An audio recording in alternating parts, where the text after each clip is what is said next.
Hello everyone, today I'm going to teach you on how to fix HVCI Enabled in Valorant Windows 10 or 11. If you're seeing an error in Valorant about HVCI or memory integrity being enabled, this guide will walk you through on how to exactly set or change it so Windows on right outage sheet can run properly. First, just go ahead and type in Windows Security. Go ahead and press enter, and over here just look for device security. Just go ahead and click on the left side, device security. Once you're in device security, go ahead and look for core isolation and then click on core isolation details. Inside core isolation, you'll see the memory integrity toggled. I want you to go ahead and disable it, and Windows will notify you that a restart is required for that change to take effect. Go ahead and accept that and save any open work first and restart your PC.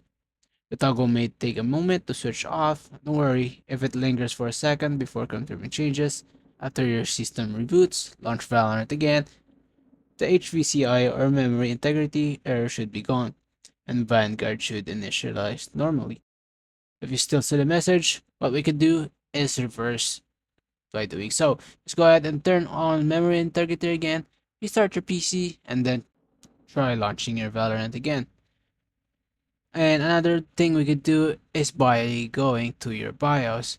So your BIOS might look different as we have a different motherboard. As for this, I'll just go ahead and dictate on what it would look like. On your BIOS, it could be F2 or F12. Just go ahead and restart your PC and spam F2 or F12. Once you go ahead and spam that, just go ahead and look for Intel Virtualization Tech. Go ahead and enable it if it already isn't. So once you go ahead and enable it, just go ahead and apply and exit, and that should fix your game.